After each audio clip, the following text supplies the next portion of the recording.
Hello, friends, and welcome to your weekly check-in. Let's get right into it. Find your upright posture. I've talked before about that root to rise principle, right? And that is whatever's in contact with the earth, feel it, imagine it rooting down. I often bring in the visual of roots, right? Like tree roots going down. It starts off with the trunk the same size as what's above. So you might consider your whole torso moving down. Imagine your whole torso moving down into the earth, like that wide of a trunk, right? The root base.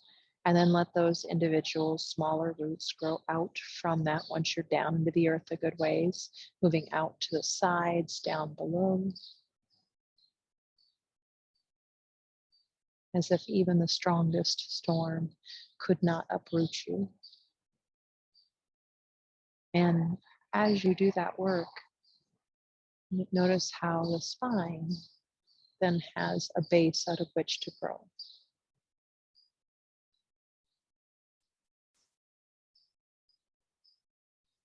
And trees need to have this softness to them too, right? Even the hardwood trees, they have this certain fluidity so that when storms do come, when the wind does come, they can move with the wind so as not to break. That is to say, where is your softness?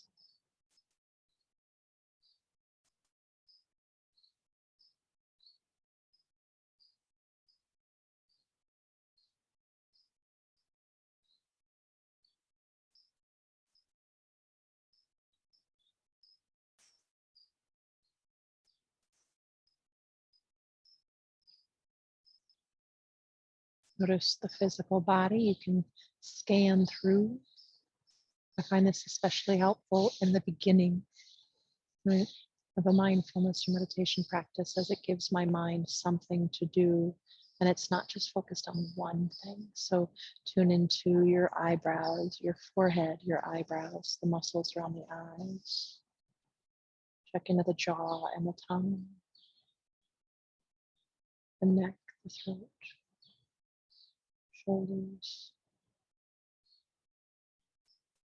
Scanning through the arms from the top all the way down to the hands and the fingers. Take your time with it.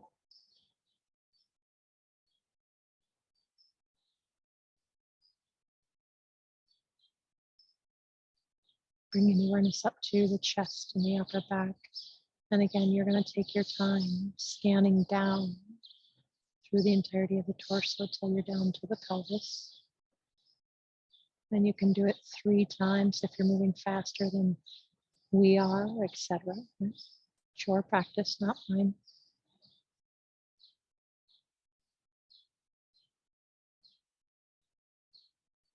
But take time to notice the bits and pieces.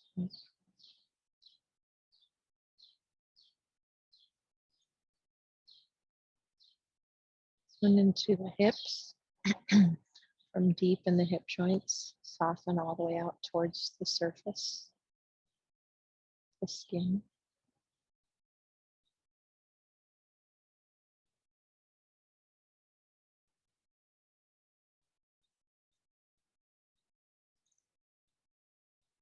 And then soften the legs down to the feet and the toes. Again, do that in your own rhythm, your own time. But if you finish in 2 seconds, you might consider, right, taking just a little more time in each area, and or you might just go back and scan them again while you're waiting for all of us to join.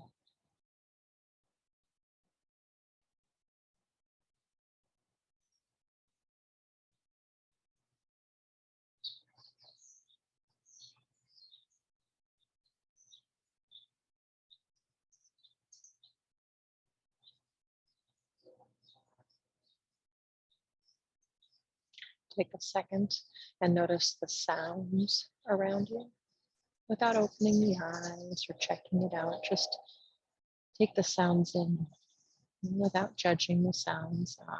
Cell phone, I hate cell phone sounds, right? Birds, I love birds. So we try not to go either way. We try to simply notice and take in the sounds. You can label them: bird chirping, train horn, factory. You can simply label it noise, or sound would be probably better than noise. Label it sound. And then listen for another. Maybe one that's not as loud or not as dominant.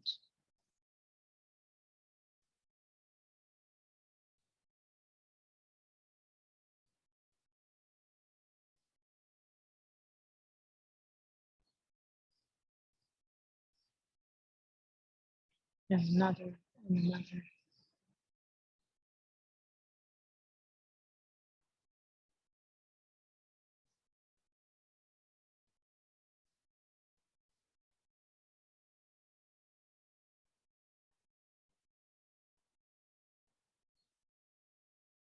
And bring your awareness to your breath.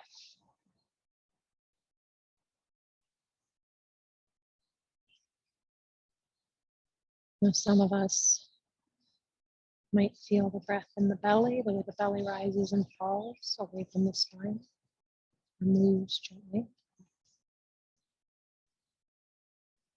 Some of us might feel how the rib basket moves, right? The chest, I could say. When does it move? How does it move? How far does it move? Does it fall slide? So you can start to do a little bit of inquiry with that, right? Some of us, we might notice it at our nostrils, where the air enters and exits the body.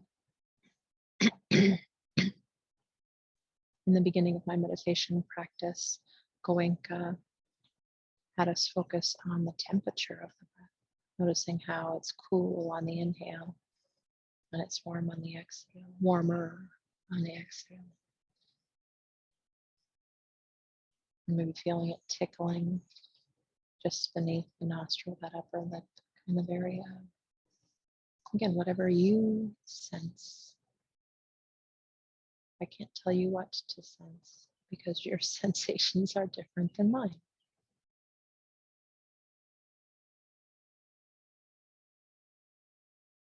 So whatever part of the breath you are noticing or able to stick with right now, use that part. Belly, chest, nostrils. And I really like to expand those inquiries out rather than it just being like belly's rising, belly falling, belly rising, belly falling. That works for some people. I've got a very busy mind, so I might notice, oh, I feel the belly moves more fluidly on the right than the left. I'm noticing that my low back gently elongates when I inhale. And my sideways does this, etc. So I can really study the area and take time to break down the sensations.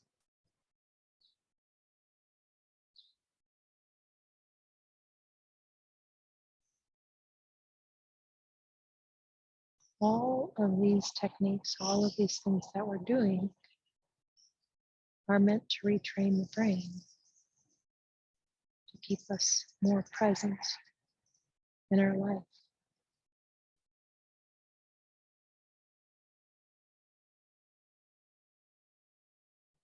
But just a reminder, they work off of our mat too, right?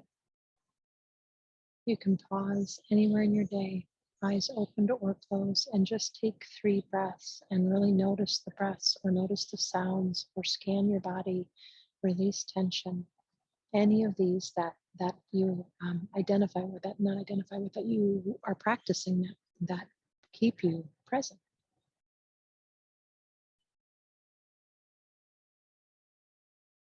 Let's bring our hands together in front of our chest. Inhale. Exhale, bow your head in towards your chest and just taking a moment of gratitude that you gave yourself the space and the time and that you're showing up in this way. Of all of the practices I do for myself, I would say meditation was the hardest one to show up for me. But I've now been doing it every day for almost 5 years, and it's changed my nervous system. It's changed my attitude into every day. Right? It makes such a huge difference. And there's a whole slew of physiological effects as well, of course. So be grateful that you showed up for yourself in this way. Namaste, friends. May you be well, and as the beautiful Buddhists say, may any of the positive effects that we have found in ourselves ripple out into the world to help others.